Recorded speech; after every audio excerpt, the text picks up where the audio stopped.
There comes a moment when a man realizes his worst enemy lives inside his own head, not his boss, not his family, not the world. It's the voice that says, "You can do it tomorrow."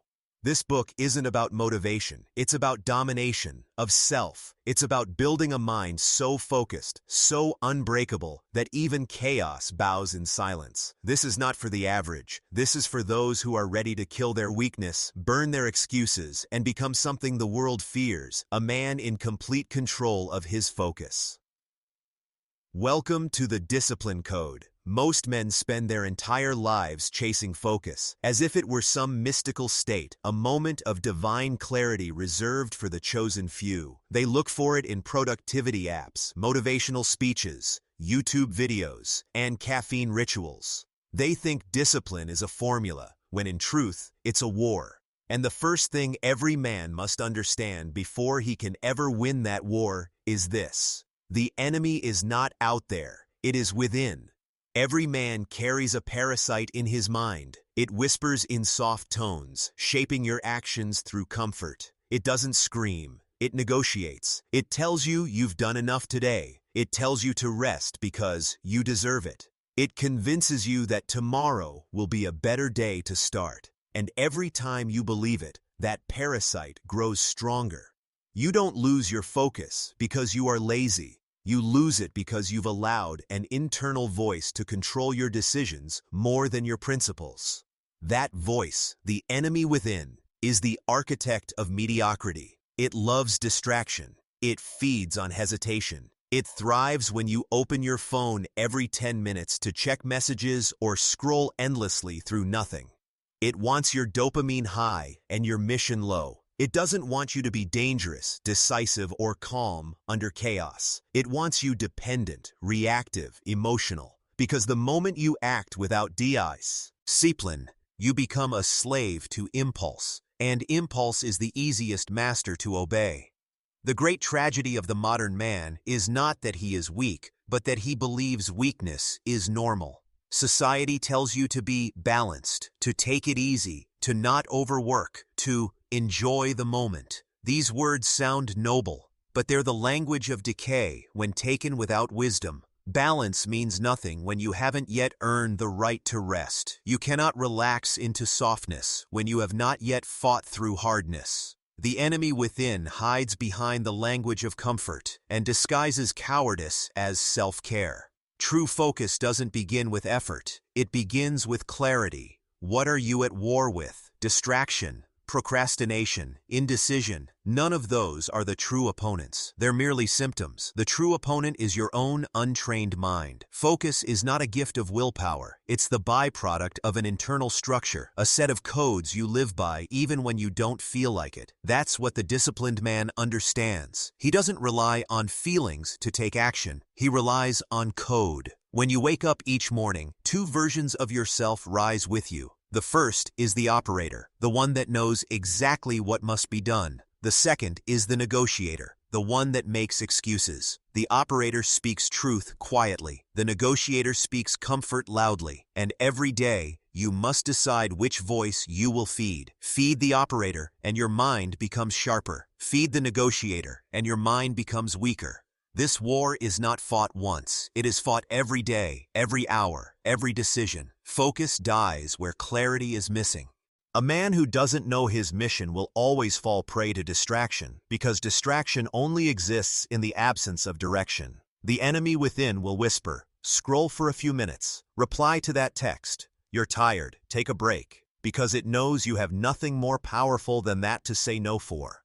But when your purpose is sharp, when you wake with a reason burning behind your eyes, distraction becomes noise, not temptation. Ask yourself, what are you building? Why does it matter? What would collapse if you failed? If your answers are weak, your focus will always be fragile. If your answers are powerful, your mind will become unshakable. The disciplined mind does not wake up to comfort, it wakes up to cause. The cause becomes the compass, and everything else fades into background static. But to get there, you must dissect your patterns. Look at your daily life not as random behavior, but as data. What triggers your distraction? What time of day are you weakest? What emotion opens the door for delay? Is it boredom, anxiety, insecurity, or fear?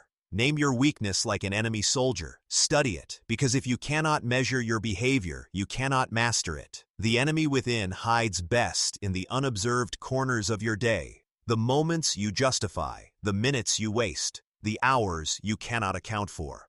You must build what I call the discipline code, an internal operating system that eliminates negotiation. It is not a motivational mantra. It's a set of rules carved into your identity. When you have a code, you don't decide whether to do the work. You execute because that's who you are. You don't scroll endlessly because that violates your code. You don't sleep in because that breaks your alignment. The code doesn't care how you feel. It only measures whether you act. That's the difference between amateurs and warriors. The amateur acts when he feels like it. The warrior acts because it's written in his code. The enemy within cannot survive in the light of structure. The moment you create boundaries, fixed wake times, scheduled tasks, digital silence zones, a morning ritual, the parasite starts to starve. Because it needs chaos to live. It needs you unorganized, impulsive, emotional. The more system you bring, the less voice it has. That's the first secret to unbreakable focus. Replace emotion with structure. But discipline is not punishment. It's liberation. Most men think freedom means doing whatever they want, but true freedom means no longer being controlled by what you want. When you can command your desires instead of obeying them, you are free in the highest sense. Focus is freedom from chaos. Discipline is freedom from regret. When your code governs your actions, you stop being tossed around by your feelings. You start driving your destiny. Understand this. Every time you delay your purpose, you betray your future. Every time you choose distraction, you weaken your identity. Focus is not built overnight. It is forged in the small moments when you say no to weakness, when you stay on the page, when you finish the set, when you keep your promise to yourself. That's how you rewire the mind, by repetition of strength until it becomes natural. You will never completely destroy the enemy within, but you can make it starve, make it fear your discipline. The goal is not to silence the voice, but to outcommand it, to make your will stronger than its whisper, to make your actions automatic so when weakness speaks, you move anyway. Focus is not something you chase, it is something you become. Every transformation begins with a lie, the lie that change is about what you do. It's not. Change begins when what you do becomes who you are. Every habit, every ritual, every repetition is not just an act, it's a signal you're sending. Ding to your mind about your identity. The reason most men fail is because they try to discipline their actions without redefining their identity. They act disciplined for a few days, but still see themselves as the man who needs motivation to move. They follow routines, but in their mind, they're still slaves of comfort, pretending to be soldiers of purpose. You can't outwork the identity you haven't changed. Discipline doesn't start in your hands or your schedule. It starts in your self-concept. If you believe you're someone who tries to be disciplined, you've already lost. You've defined yourself as someone struggling for control instead of someone in command. The difference is invisible to others, but massive to your brain. The mind obeys the image it believes to be true. You don't need to act like a disciplined man. You need to become one internally. Every command you give yourself must come from that identity. I wake early because I am a disciplined man. I focus deeply because I am not the kind of man who leaves things unfinished. When identity leads, action follows. The average man thinks discipline is about force, about pushing himself to do what he doesn't want to do.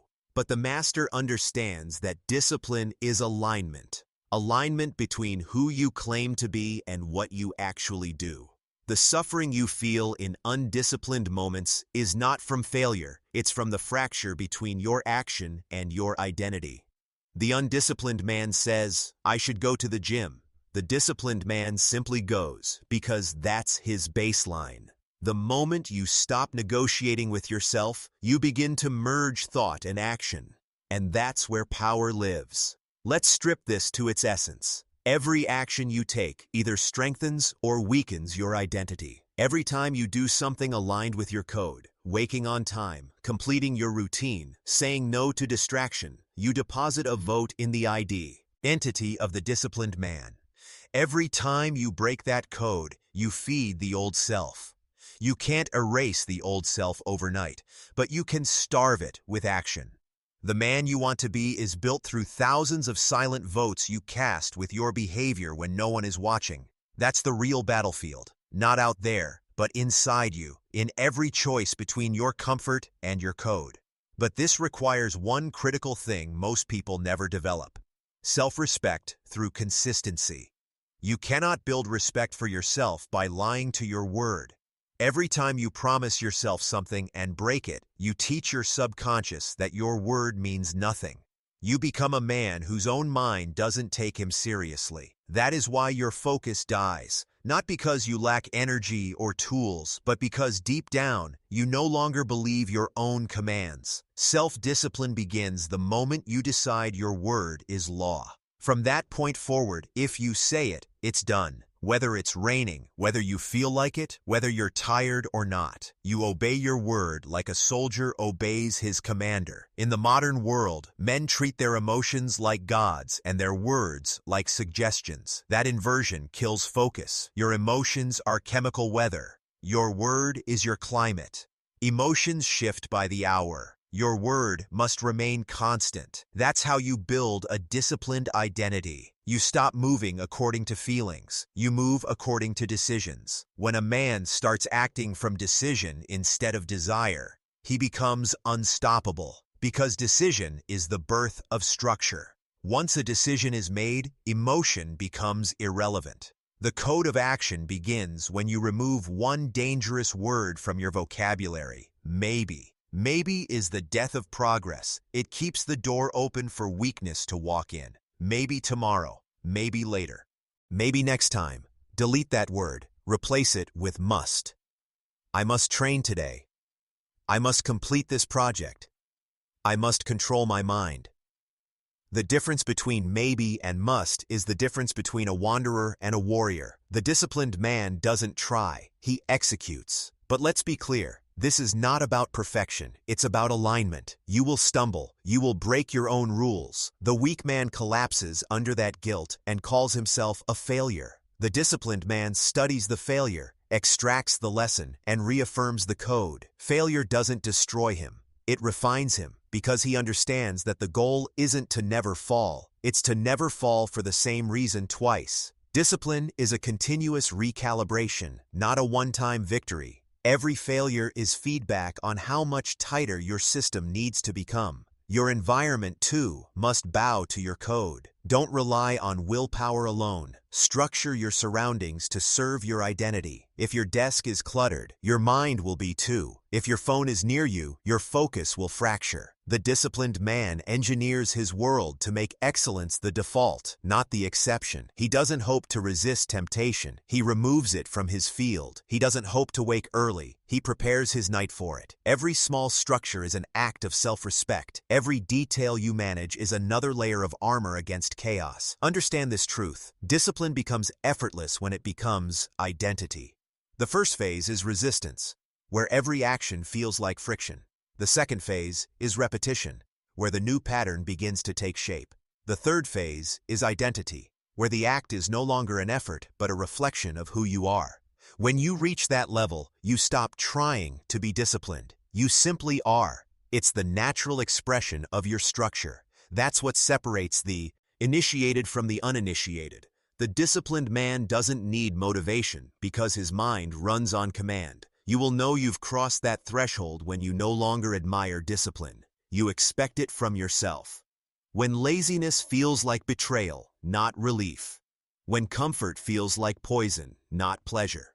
When you can look in the mirror and see not the man you're trying to become, but the man you've trained yourself to be. That's when the code has taken root. That's when you've rewired your mind. Discipline is not about becoming superhuman. It's about returning to your natural state, the state of mastery. The human mind was designed to conquer distraction, to build, to focus, to overcome. It's the modern world that numbed it, but you can reclaim it, rebuild it, and command it again. The code of action is your blueprint. It begins today, not with a goal, but with a decision to live as the man who no longer negotiates with his own weakness. You don't need to find motivation. You need to find alignment. Once your word and your action become one, discipline will no longer be something you do. It will be what you are. A man's strength is not measured by what he does once in a while. It's measured by what he does every single day when no one is watching. The undisciplined man waits for the right mood. The disciplined man creates the right ritual. Because ritual kills hesitation. Ritual removes choice. Ritual turns chaos into order. And order is the soil in which greatness grows. You can't rely on emotion to build consistency. Emotion is a wave. Ritual is the anchor. That's why soldiers, monks, and masters across history understood something that modern men have forgotten. Freedom is found in repetition. The freedom from confusion, from noise, from the daily chaos of decision. When you have a ritual, your mind knows what to do before you think. Your body becomes the executor of your code. You stop wasting mental energy deciding and start using it doing. Let's destroy one modern myth right here. The idea that routine makes life boring. No. Indecision makes life exhausting. Routine gives life rhythm. A man without structure is not free. He's a prisoner of his impulses. He reacts. He delays. He changes course every time comfort whispers. A man with ritual is unshakable because his actions don't depend on his mood. His system runs even when his emotions don't. He doesn't wait to feel ready. He is ready because the ritual has trained him to be. So what is the ritual of steel? It's the unbreakable framework that shapes your day around command, not chaos. It's the set of behaviors that remind your mind, I am not negotiable. You start by building anchors, fixed times, fixed tasks, fixed triggers. The mind thrives in rhythm, not randomness. Wake up at the same time. Begin the same way. Start with a win that demands presence, something physical, deliberate, sacred. It could be your workout, your meditation, your journaling, your prayer. It doesn't matter what it is as long as it happens without fail. The first hour after waking and the last hour before sleep are the two gates of power. They are the hours that define how your brain will operate. What you do in those hours programs your mental software. If your mornings start in chaos, scrolling, rushing, reacting, you've already surrendered before the day begins. But if you start in order, movement, silence, breath, intent, you've already won before you leave your room. That's the difference between living accidentally and living deliberately. You must design your morning like a warrior designs his weapon. Precision, simplicity, efficiency, no clutter, no debate. A powerful ritual begins the same way every time, something that anchors your mind to command. A glass of cold water, 10 minutes of stillness, a physical challenge, a written objective. The key is repetition. Repetition turns activity into identity. Every morning, the act becomes less about the task and more about the signal that says, I am awake, I am in control, I am unbreakable. But don't stop there. Build micro-rituals throughout the day, the small transitions between chaos and focus. Before you begin work, center your breath. Before you open your phone, ask if it serves your purpose. Before you speak, remind yourself that every word you release is part of your code. These tiny acts are invisible armor. They build self-awareness, and awareness is the birthplace of control. The man who knows his patterns can rewire them. The man who doesn't will be ruled by them forever. Let's talk about resistance. Every ritual will be tested. The first few weeks, your mind will resist because it's addicted to chaos. It craves novelty, noise, stimulation. Discipline feels dull at first because it removes dopamine, but dopamine is the drug of slaves. Purpose is the power of kings. Your ritual will feel uncomfortable in the beginning because it is reprogramming your nervous system to obey a higher order. Push through the discomfort. Don't wait for it to go away.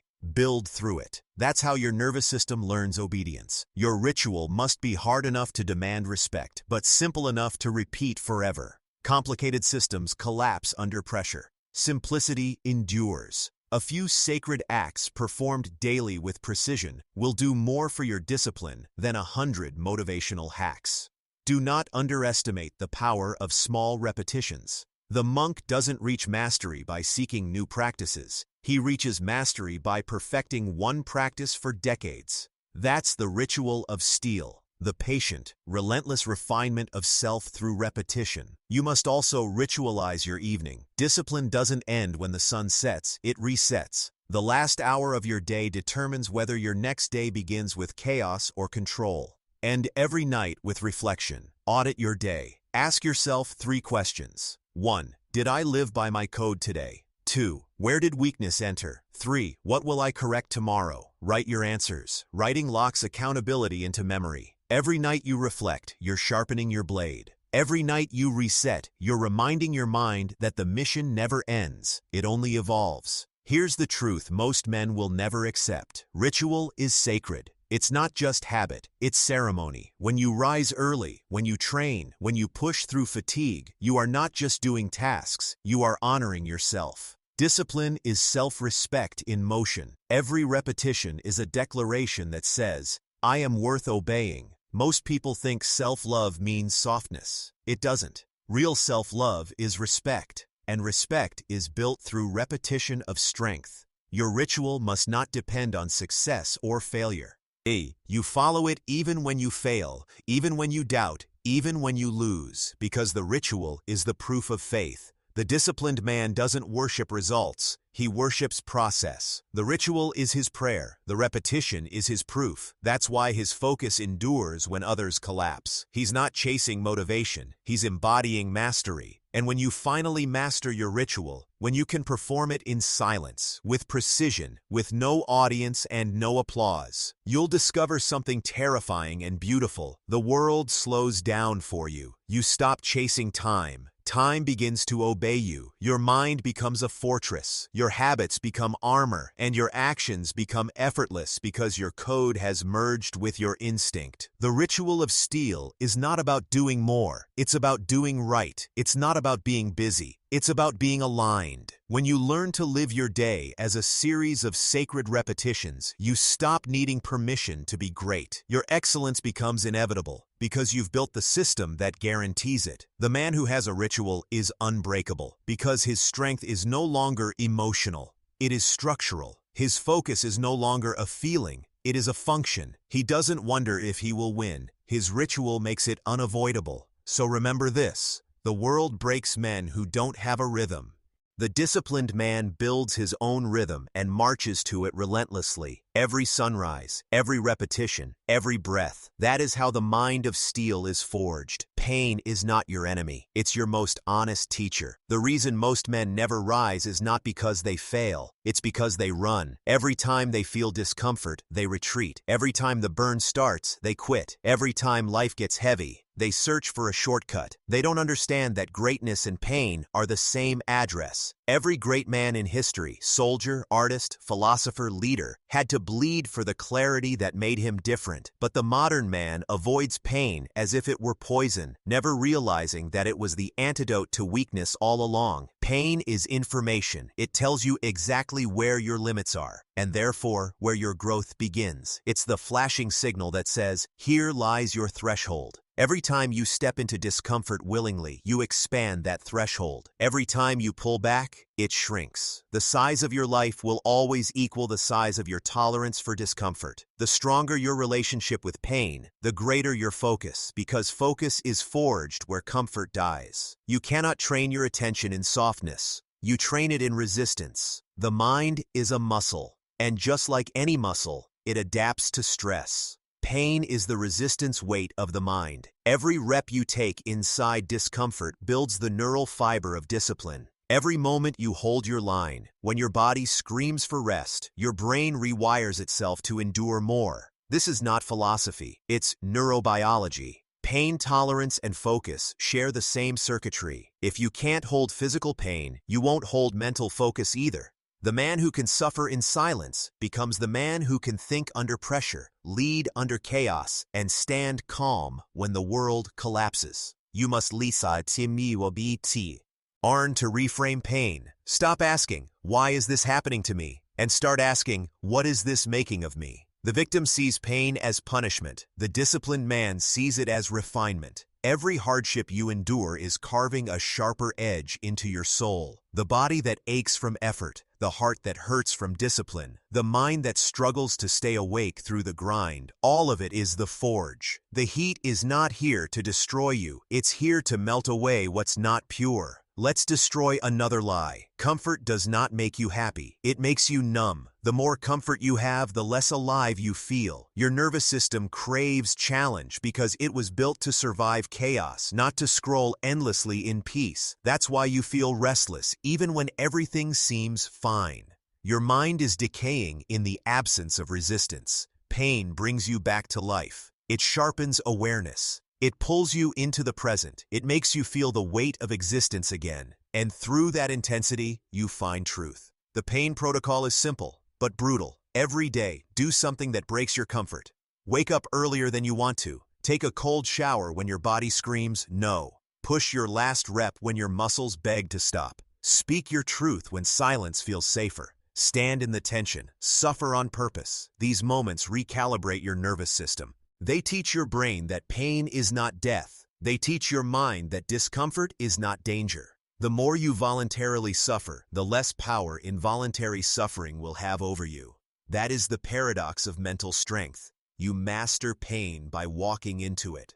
Most men pray for an easy life. The disciplined man prays for a worthy struggle, because he understands that struggle is sacred. It's the only thing that forces him to evolve. Without resistance, strength decays. Without friction, focus fades. Without struggle, the man collapses into comfort. And comfort is where dreams die quietly. Pain isn't punishment, it's preparation. Every drop of sweat, every late night, every ache in your body is a down payment on your future self. The man you become is paid for in suffering. The pain protocol doesn't just make you tougher, it makes you clearer. When you learn to endure pain without emotion, your perception changes. Noise disappears, clarity rises. Pain strips away illusion. When you're deep in the grind, when your lungs burn and your mind shakes, you realize something profound. None of your excuses matter. Pain doesn't care about your past, your upbringing, or your self-doubt. It only asks one question: will you continue? And your answer, repeated daily in action, becomes your identity. Pain also teaches patience. When you learn to sit in suffering without escape, you stop rushing your process. You begin to understand that growth takes time. You stop expecting fast rewards and start valuing slow mastery.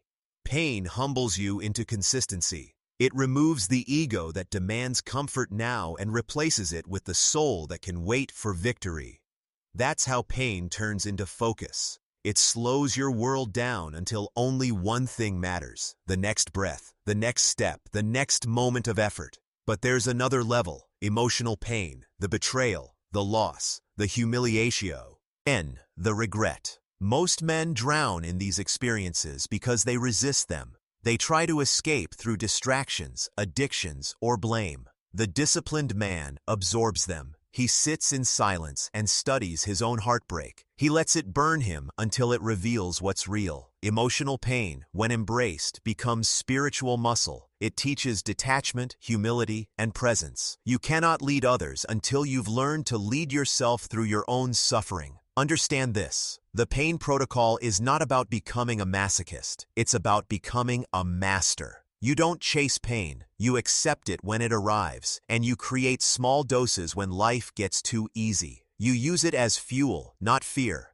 The disciplined man knows that every comfort he earns must first be purchased in discomfort. Every victory must first be paid in struggle. And he pays willingly because he knows the price is worth the transformation. When pain becomes your ally, focus becomes effortless, because nothing can distract a man who has already learned to sit in suffering. The noise of the world doesn't reach him anymore. He has been baptized by fire and no longer fears the heat. When you train your mind to find peace inside pain, you become untouchable. You stop chasing comfort and start seeking control. You no longer hope life gets easier. You get stronger. Remember this truth: the world respects the man who has mastered his relationship with pain. Because he can't be manipulated, he can't be broken, and he can't be rushed. His focus is carved in suffering and polished in silence. Every scar is proof of his consistency. Every failure is evidence of his endurance. Every moment of pain becomes a weapon in his arsenal. The pain protocol isn't a chapter in your journey, it is the journey, and the man who walks it long enough will discover that pain was never here to destroy him.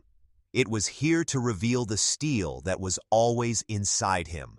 A man's downfall rarely comes from weakness. It comes from distraction, not from what defeats him, but from what diverts him. The greatest enemy of greatness is not failure, it's fragmentation. You don't lose your power all at once. You lose it one notification at a time, one meaningless scroll at a time, one half-hearted conversation at a time. The modern world doesn't need to chain you, it just needs to keep you busy. A distracted man doesn't need to be destroyed because he's already surrendered his focus voluntarily. Distraction is the silent executioner of potential. It kills without noise, without warning, and without resistance. It doesn't shout, it whispers. It doesn't confront, it seduces. It comes dressed as relevance, as entertainment, as keeping up. It offers comfort disguised as connection and attention disguised as achievement. Every moment you give it, it takes something from you that you'll never get back, the sharpness of your mind. To build focus, you must build walls, not against people, but against noise, not against life, but against chaos. You must become the architect of your own mental fortress, a stronghold so guarded that nothing enters unless it earns its place. The disciplined man doesn't live in reaction, he lives in design. Every piece of information, every voice, every thought that enters his mind must pass a gate of purpose. The modern man's greatest weakness is accessibility. Everyone can reach him, distract him, and consume his attention. He's online all day, reachable every second, and mentally scattered across 10 different screens. He is everywhere except his purpose is.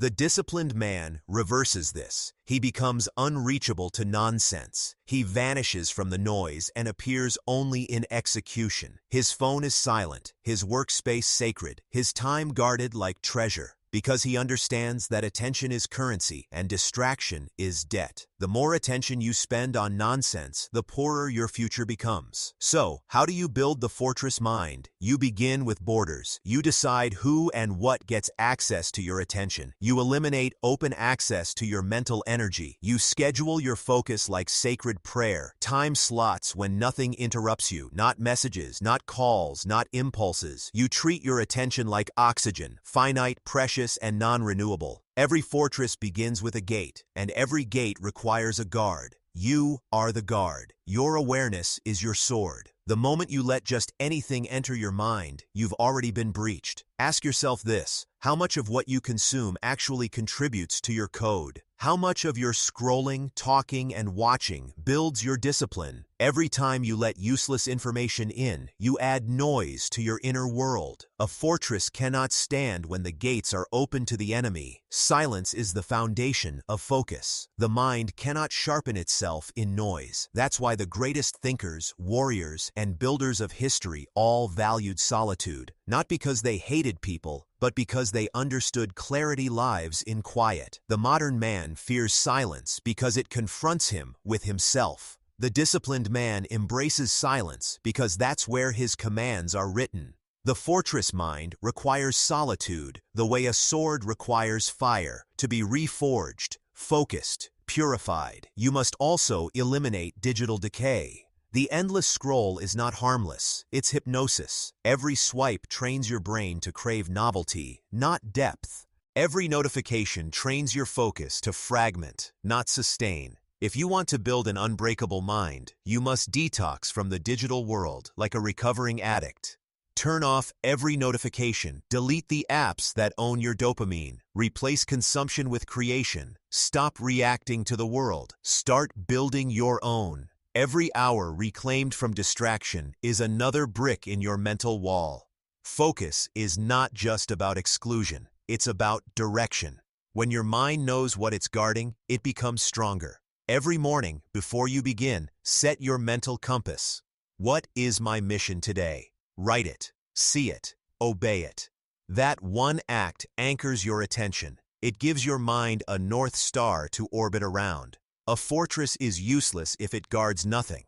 Purpose gives your fortress a reason to exist. Let's go deeper. Distraction is not only external, it's emotional. The mind that is constantly restless, anxious, or hungry for approval will sabotage itself even in silence. You must deal with inner noise the same way you deal with outer noise, with discipline. Observe your thoughts like soldiers. Command them. When the voice of insecurity rises, don't argue, neutralize it with action. When the urge to escape comes, remind yourself, escape is the enemy's tactic. The man who can sit still with his own thoughts is the man the world cannot move. A fortress is not a prison, it's a command center. It's where you design your life from strategy, not reaction. The disciplined man doesn't lock himself away. He builds sacred boundaries that protect his evolution. He can step into the world without losing himself because he knows where his edges are. His mind is his home, not his battlefield. Every thought serves the mission or is expelled. Every emotion fuels performance or is contained. That's how control feels. Not cold, not robotic, but sovereign. There's a level of focus so sharp it becomes silence itself. You no longer need to fight distraction because it no longer exists in your reality. The phone rings, the world shouts, but your attention doesn't flinch. You've trained your mind to obey one command at a time. That's when creation becomes pure, when execution feels like meditation. That's when life stops pulling you in 10 directions and starts bending to your will. Understand this, the goal of the fortress mind is not isolation, but dominion. You don't need to cut off the world. You need to command your relationship with it. You decide when to engage, how to engage, and for how long. You use tools instead of being used by them. You consume with intention, not addiction. The fortress mind makes you master of technology, not its slave. It makes you master of conversation, not its victim. Distraction cannot destroy a man who has fortified his mind. He may hear the noise, but he does not listen. He may see the chaos, but he does not react. He may feel temptation, but he does not yield, because his fortress stands strong and his code guards the gate. Focus is freedom from noise, and once you build your fortress mind, the world will realize too late. You became untouchable not because you fought harder, but because you stopped letting the world inside. Every empire has fallen the same way. Not through invasion, but through comfort. Strength doesn't vanish overnight. It dissolves quietly in luxury, in routine, in the slow erosion of hunger. The same pattern destroys men. The moment life becomes too easy, purpose begins to rot. The fire that once forged your discipline starts to flicker. You begin to soften. Comfort doesn't take your life, it takes your edge. Comfort is the silent killer of potential because it disguises itself as peace. It tells you, you've earned this. It whispers, you deserve to rest. And while you're busy listening, your instincts decay, your urgency dies, your vision blurs. The sharpness of your focus fades into laziness disguised as balance. The disciplined man knows this truth. Comfort is never neutral. It's either preparing you or pacifying you. The moment you stop chasing difficulty, difficulty begins chasing you. You were not built for ease. You were built for effort. Your body, your mind, your nervous system, they all evolved in struggle. Every ancient ancestor you carry in your DNA fought, hunted, endured, built, and resisted. Yet here you are, living in a world that sells escape at every corner. Every app, every screen, every convenience is designed to save you from effort, to make sure you never feel friction, to keep you dependent on comfort like a drug. But drugs don't create freedom, they create addiction. Comfort is the most dangerous addiction on earth because it's invisible. It doesn't ruin you in one hit, it numbs you in doses. You start skipping the cold mornings, avoiding the hard conversations, abandoning the plans that scare you. You replace movement with thought, action with scrolling, hunger with snacks, pain with pleasure. You start confusing ease with happiness. But the truth is, ease doesn't bring joy, it brings emptiness. The more comfortable you become, the more meaningless life feels. Because purpose is born in challenge, not comfort. The disciplined man declares war on comfort every day. He hunts it like prey. Not because he hates pleasure, but because Because he understands the law of nature. Everything weakens when it's not challenged. Muscles soften, minds dull, ambition dies. Comfort is decay in disguise, so he trains himself to crave the opposite. Tension. He wakes up early, not because he has to, but because it's hard. He takes the stairs instead of the elevator. He chooses the conversation that burns his ego rather than flatters it. Every choice of discomfort is a rebellion against decay. But let's be clear, this is not about torture. It's about alignment. Comfort has its place when it's earned, not when it's default. The man who earns comfort uses it as recovery. The man who lives in comfort uses it as escape. The difference is intention. When you suffer on purpose, you reclaim power. When you suffer by accident, you lose it. The war on comfort is about taking back control over when, how, and why you rest. Because rest without purpose becomes rot. Understand this: the enemy is not pleasure itself, it's dependency. When your mind needs comfort to function, it becomes fragile. When you can operate in pain, fatigue, or boredom, you become untouchable. The average man spends his life trying to make things easier. The disciplined man spends his life trying to make himself harder. Because the easier your environment, the stronger your mind must be to survive it. The world you live in now is a luxury trap. Climate control, instant meals, infinite entertainment, and on-demand everything. It's designed to keep you passive. The system doesn't want dangerous men. It wants comfortable consumers. You can't be both disciplined and addicted to ease. One must die for the other to live. You must train discomfort like a muscle. Start small. Start daily, but never stop increasing the weight. Wake up earlier than you want. Push further than you think you can. Sit longer in silence than your mind finds comfortable. Resist the urge to check your phone. Delay gratification. Stand in line without distraction.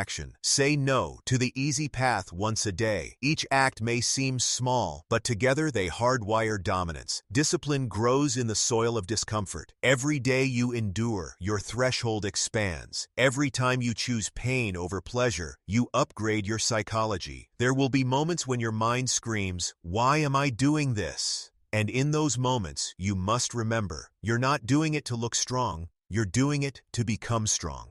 You're not building muscles, you're building mastery. You're teaching your brain that survival doesn't require safety. You're proving to yourself that you can suffer and still choose control. That is power. When you can function under fatigue, hunger, cold, rejection, or boredom, you hold a form of strength this world cannot replicate. Here's the paradox. The man who runs from discomfort ends up living in constant anxiety. The man who embraces discomfort ends up living in peace. Because the moment you stop fearing pain, you stop being controlled by it. When you train your body and mind to axis at what others avoid, you stop living defensively. You stop needing comfort to feel safe. You become grounded in your own power. That is true confidence, not arrogance, but certainty born from endurance. The war on comfort is not won once. It's fought every sunrise. Because comfort will keep coming back, whispering in new languages, wearing new disguises. It will come as pride after success, as entitlement after hard work, as pity after failure. You must see it each time and kill it each time. Discipline must remain your religion, the altar you return to daily, the code that demands sacrifice. Because as long as comfort exists, complacency waits behind it. When you look at the men who change the world, you'll notice something. They are not the smartest or the most gifted. They are simply the most resistant. They can outlast pressure, outweight opposition, outwork comfort. They turn every inconvenience into training. They have inverted their relationship with pain and ease. They don't chase soft living. They chase strong becoming. So burn this truth into your identity. Comfort is not a reward, it's a test. The world gives it to you to see if you'll forget who you are. The disciplined man never forgets. He sleeps on comfort, but he never lives in it. He visits ease, but he always returns to war, because he knows the moment you stop challenging yourself, you begin dying while still breathing. Every man who rises must first walk alone.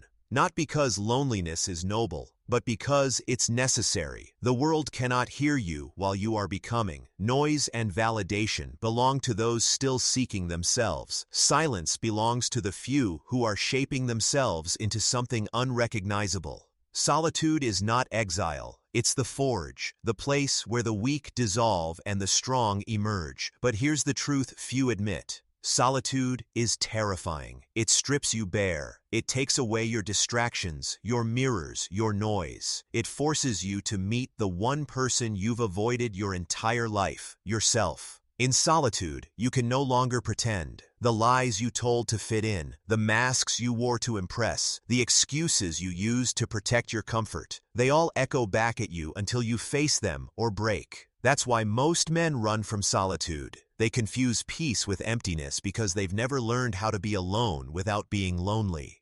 The isolation principle begins when you stop fearing your own company, when you stop needing someone else to validate your existence, when you can sit in a silent room and feel power instead of panic, when you can go days without attention and not feel invisible because you have built your own witness inside. The disciplined man uses solitude as sharpening. The undisciplined man experiences it as suffering. The difference lies in perspective. You are never truly alone when your mission accompanies you. Purpose is the highest form of companionship. The man who has a clear mission is surrounded by it at all times. His solitude becomes strategy. His silence becomes signal. His days of isolation are not wasted time. They are incubation. Every empire, every innovation, every revelation bees egan in isolation.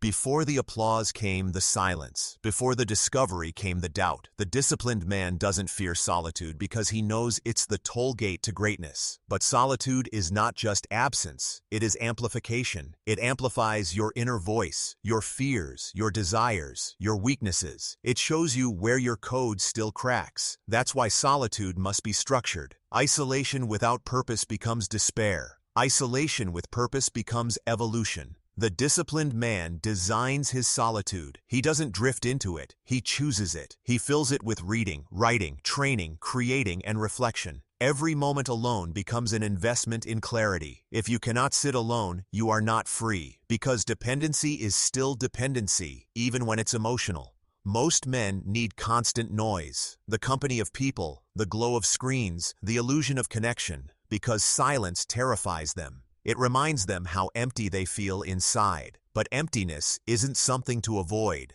It's something to build within. Emptiness is space, and space is power. The more internal space you have, the more presence you carry. People who can't handle solitude will always chase attention, but attention is noise. Solitude is strength. Let's dismantle another lie. Solitude doesn't mean isolation from the world forever. It means isolation from the world until your center is unshakable. You withdraw not to escape life, but to understand it. You disappear not to be forgotten, but to rebuild yourself so powerfully that when you return, you are no longer recognizable. You go into solitude as a student. You emerge as a weapon. That is the isolation principle. Withdrawal for redefinition. There's a law of growth that few obey. You cannot expand in public what you have not built in private. The applause of others cannot replace the approval of your conscience. When you chase external validation, your power becomes fragile. The moment they stop clapping, you stop performing. But when your standards are forged in solitude, they cannot be touched by opinion. You no longer move for praise or fear criticism. You move because your code demands it. That's when your energy becomes dangerous, self-contained, self-sustaining, self-determined. Yet solitude will test you. It will whisper lies. You're falling behind. You're missing out. No one sees your effort. But that's exactly the illusion you must learn to destroy. The crowd moves fast, but without direction. The lone builder moves slowly, but with precision. You are not behind. You are underground. You are building roots. And when your roots are deep enough, no storm can pull you out. Every man must build his inner room, a mental place that no one can enter, no matter what happens. It's where you go when the world gets too loud, too fake, too weak. In that room, you rebuild your clarity. You speak to your code. You audit your purpose. You return to discipline. If you haven't found that inner room yet, find it now. It's not a place in the world, it's a state of mind. The more time you spend there, the less external validation you'll need. People will misunderstand your isolation. They'll say you've changed. They'll say you're cold. They'll say you're obsessed. Let them. They're supposed to. Transformation looks like madness to those still addicted to noise. The word is.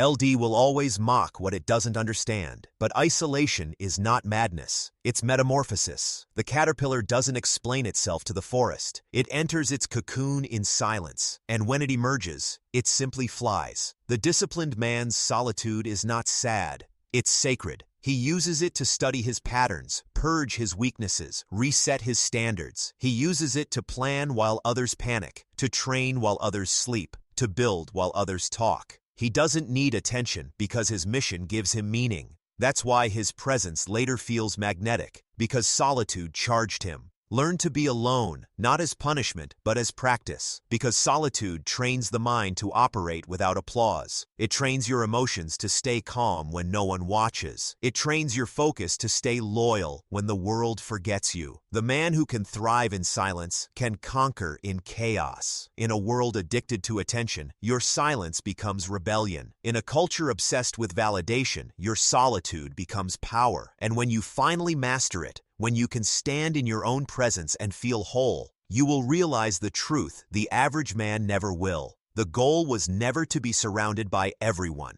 The goal was to be complete by yourself. Because the man who has mastered solitude doesn't walk alone. He walks with purpose, and purpose never leaves him.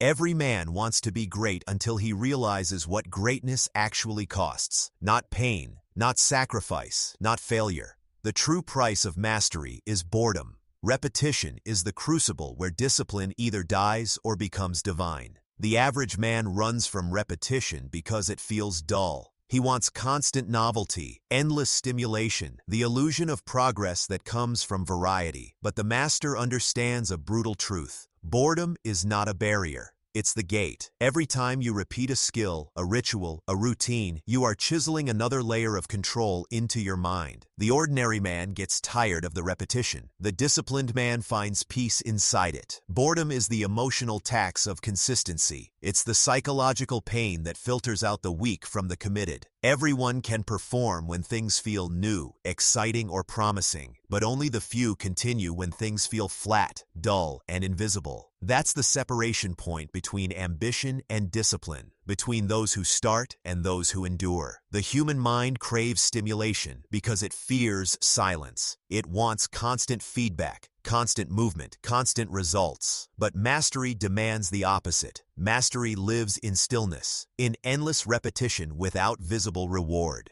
The man who can perform the same act 1,000 times without losing interest has discovered the rarest form of freedom, control over his own attention. That's the power of repetition. It tames your emotions, trains your neurons, and transforms effort into instinct. Every repetition is a vote for your identity. Each time you repeat your ritual, your brain rewires itself to make that action more automatic. The synapses strengthen, the resistance fades, the act becomes effortless. That's how habits become nature. That's how identity becomes reality. Repetition is not mechanical, it's biological programming. The difference between the amateur and the master is not talent. It's how many times they've repeated the fundamentals after boredom set in. Think of the monk, the athlete, the craftsman, the warrior. Their greatness is invisible, not because it's mysterious, but because it's monotonous. You will never see the hours they spent perfecting the same movement, writing the same sentence, lifting the same weight, breathing through the same silence.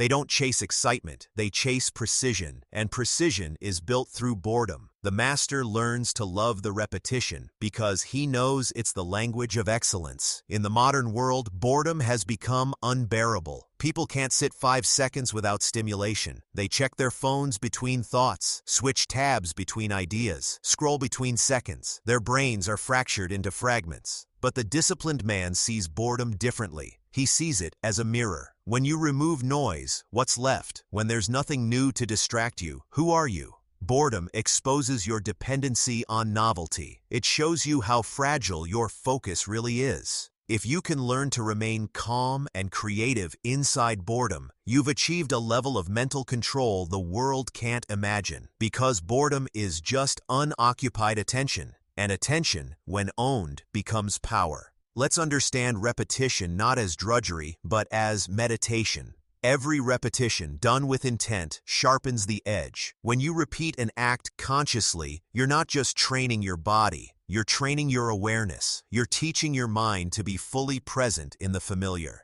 That's what separates routine from ritual. The ordinary man repeats to escape boredom. The disciplined man repeats to deepen mastery. Repetition is not glamorous. It's quiet, thankless, and invisible. You'll question yourself. You'll wonder if it's worth it. You'll envy those who seem to move faster. But remember this, mastery happens after the boredom that breaks most men. When everyone else quits, the repetitions you continue become your crown. Boredom is the gatekeeper, the one that keeps the crowd out and lets only the committed in. You must develop what I call repetitive endurance, the capacity to keep showing up with precision long after emotion fades. Emotion is a spark. Endurance is a fire. The master doesn't seek motivation. He seeks rhythm. He understands that the rhythm of repetition creates flow, and flow creates excellence. When your body and mind move as one, repetition stops being effort and becomes meditation. That's when time dissolves and only execution remains. Here's the secret. Boredom is not the enemy. Inconsistency is. Boredom is neutral. It's the space where transformation happens quietly. But inconsistency resets every gain. Every time you stop, you tell your brain that effort isn't worth it. You destroy the momentum you've been building. Discipline means continuing even when progress is invisible. It means trusting the system even when results are hidden. Every invisible repetition is building an unseen foundation. The world will only see the tower once it's tall. But by then, the repetitions are already buried deep inside you. To master repetition, you must remove performance from emotion. You don't train because you feel like it. You train because it's your nature. You don't repeat because it's fun. You repeat because it's your duty. The disciplined man stops asking, "Do I enjoy this?" and starts asking, "Does this make me stronger?" That shift is everything. Understand this. Most men will spend their entire lives restarting. They'll chase a new system, a new goal, a new path, because boredom convinced them they were stagnating. But the master knows better. He knows that boredom is the sign he's entering the phase where others fall away. It's the sound of the weak leaving the room. When boredom hits, the undisciplined man changes direction. The disciplined man digs deeper. There will come a day when you wake up and realize the same actions that once felt impossible now feel effortless. That's when repetition has done its work. It has rewritten your identity at the cellular level. You'll no longer need to push yourself. You'll be yourself. You'll move, act, and execute like breathing. That's the final stage of discipline, when your code becomes instinct. So do not run from boredom. Invite it. Welcome it like a teacher, because it is. When you can stare into monotony and remain unmoved, you've achieved the highest form of focus, mastery over your own mind. The world celebrates the rare event, but the gods of discipline honor the daily repetition, because only through repetition does a man become immortal. Motivation is a spark. Standards are the furnace. Motivation burns bright but brief. It excites the beginning, but it never sustains the war. Every man feels powerful when the music is loud, when the plan is new, when the vision glows like fire behind his eyes. But what happens when it fades? When the mornings come heavy, when the results stall, when the world goes silent? That's when men vanish. That's when you discover who was driven by emotion and who was governed by code. Discipline doesn't rely on motivation. It replaces it. The disciplined man doesn't need to feel like doing it. He does it because it's written in his identity. Motivation is optional. Standards are law. You can't build a legacy on emotion because emotion is unstable. It rises and falls like the tide. But standards are solid ground. They remain when everything else moves. The man who builds his life on standards cannot be broken by moods. His consistency doesn't depend on feeling. It depends on definition. You must decide this truth. What is your minimum acceptable behavior? What's the lowest version of yourself that you will still respect? That's your standard, and it must be ruthless. The world will lower your standard if you let it. Comfort will lower it. Failure will lower it. Friends, family, fatigue, all of them will tempt you to make exceptions. But every exception is erosion. Every compromise is a crack in your code. The man who excuses himself once will excuse himself again. That's how discipline dies. Not from catastrophe, but from small permissions. Motivation asks, what do I want? Discipline asks, what is required? And once you answer that second question honestly, there's no debate left, because what's required doesn't care how you feel. It only cares whether you deliver. The disciplined man moves like a machine built of purpose and patience. He doesn't need energy, he needs alignment. He's not chasing highs, he's maintaining standards. Let me tell you something most people will never admit. The greatest men you admire, the ones who look superhuman, they're not inspired all the time. They're not motivated every morning. They're not excited about every workout, every project, every repetition. But they move anyway. They've trained themselves to act in absence of emotion because they understand a higher law. Feelings are data, not direction. You can observe them, acknowledge them, even respect them, but never obey them. The moment you obey emotion, you lose command. The man ruled by motivation will live a life of peaks and valleys. 1 week of fire, 1 week of failure, 1 month of passion, 1 month of excuses. He's always chasing a feeling that cannot last. The disciplined man isn't chasing anything. He's building every day without needing to be seen, without needing to be celebrated, without needing to be in the mood. Because he knows that emotion cannot be trusted, only action can. When motivation dies, identity must take over. When you no longer want to, you must remember who you are. I am the man who does the work whether I feel like it or not. Repeat that until it's no longer a phrase, but a fact. That's how you transcend emotion, through repetition of identity until it becomes your default state. Here's the secret that destroys weakness. Motivation dies in men who live for pleasure. It thrives in men who live for purpose. If your why is small, you'll quit when the feelings fade. If your why is eternal, no emotion can move you. The disciplined man builds his why so deep that no weather can touch it. His purpose becomes sacred. His standards become scripture. His actions become devotion. You must also develop a personal code of non-negotiables. These are the things that define your minimums, not your maximums. You train no matter what. You execute your morning ritual without fail. You complete your core task before touching comfort. You keep your word even when it costs you. This code becomes the skeleton of your day. It doesn't require motivation because it's not a decision. It's destiny. But let's be honest, there will be days when even the code feels heavy. When your body aches, your mind rebels, and your spirit questions everything. That's where true self-respect is born. Because in those moments, when no one's watching, when no one will know if you quit, that's where your identity is written in stone.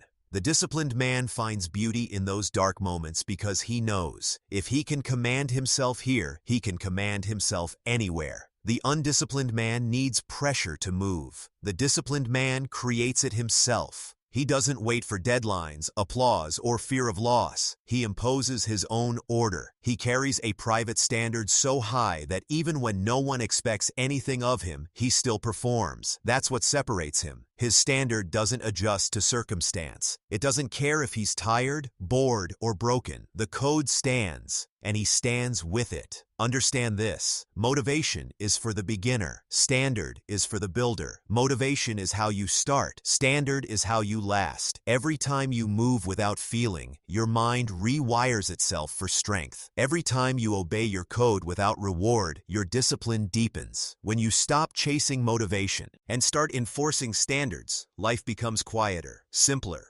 sharper, There's no longer internal debate, no wasted energy negotiating with your emotions. You move, you execute, you evolve. It becomes mechanical in the best way, like a weapon that never jams, no matter the weather. Motivation dies in the morning fog. Standards survive the storm. The disciplined man is not motivated. He's militarized, and that's why he wins, long after others have fallen. At some point, every man must face a question that will define the rest of his life. It's not, what do I want?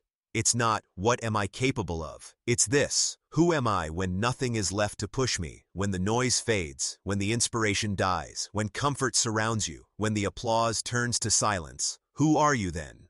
That answer decides everything. Because greatness doesn't appear in the spotlight. It appears in the dark, in the quiet hours when no one is watching, when the only thing keeping you upright is your code. The discipline code is not a system. It's an identity. It's the internal law that governs the man who refuses to bow to weakness. It's the standard that lives inside you long after motivation burns out. It's the set of invisible commandments that say, I will not break, no matter what. Discipline is not about control. It's about command. Control is fear-based. Command is power-based. The man who lives by command doesn't fight his emotions. He directs them. He doesn't suppress his impulses. He uses them. His anger becomes energy. His pain becomes purpose. His fear becomes fuel. He has mastered the art of transmutation, the ability to take everything life throws at him and convert it into strength. That is the essence of the discipline code. The undisciplined man lives as a victim of his inner weather. When his mood is bright, he acts. When his mind is heavy, he stalls. He waits for inspiration like a beggar waits for coins. But the disciplined man has rewritten his operating system. He has stripped emotion from obligation. He has separated desire from duty. His actions are not controlled by how he feels. They are governed by who he is. That's why he cannot be broken. Because to break him, you'd have to separate him from his code. And that code is carved into his identity. He doesn't try to stay consistent. He is consistency. He doesn't hope to endure. He is endurance. Every decision, every repetition, every sacrifice has fused his will into steel. And once steel is forged, it doesn't bend, it cuts. The discipline code is built on 5 laws. You may never write them down, but you must live them until they live you.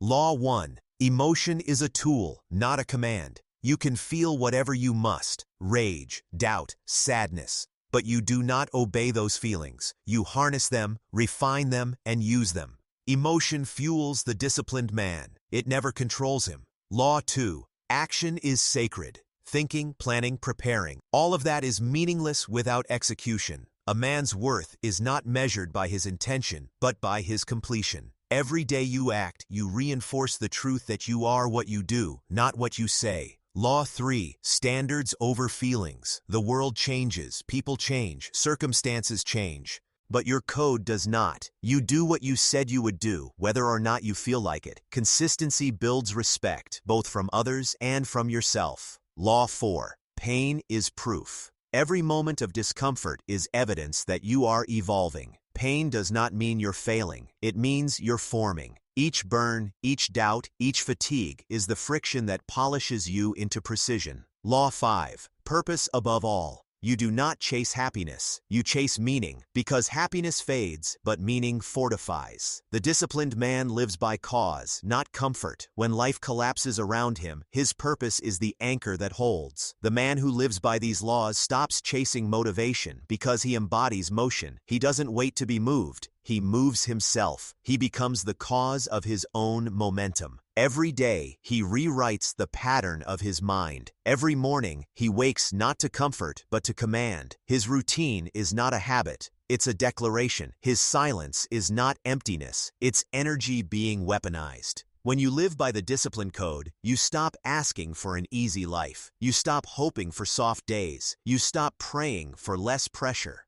Because you realize, pressure is what keeps you alive. Without resistance, there is no strength. Without suffering, there is no sovereignty. Without challenge, there is no clarity. And then, one day, something changes. You wake up, and the man who used to struggle is gone. The man who used to procrastinate, complain, hesitate, Gone. What remains is calm, unshakable, focused. You no longer need to fight yourself because you've trained yourself. The mind that used to sabotage you now serves you. The discipline that once felt heavy now feels holy. That's when you know you've become the man who can't be broken. Understand this. The goal of discipline is not perfection, it's permanence. The goal is not to win every battle, but to never abandon the war.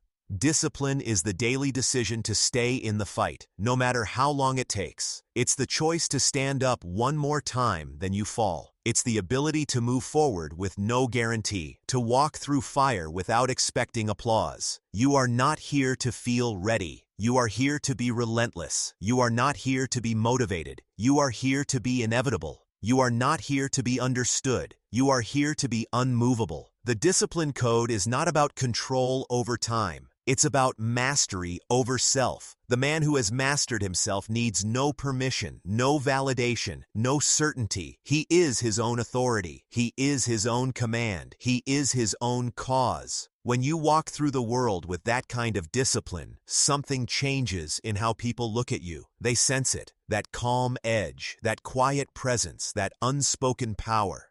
They see a man who does not react, who does not beg, who does not flinch. A man who moves slowly, speaks rarely, executes fully. That's not arrogance. That's alignment. In the end, discipline is not a system you follow. It's a soul you forge. It's not something you build once. It's me thing you become every day. And when the world finally collapses under its own noise, distraction, and decay, you'll still be standing because you didn't build yourself for comfort. You built yourself for command. And that's what the discipline code truly is. The transformation of a man from flesh into focus, from emotion into execution, from weakness into weapon. So burn this final truth into your mind. You do not rise to the level of your motivation. You fall to the level of your code. Make sure your code is unbreakable.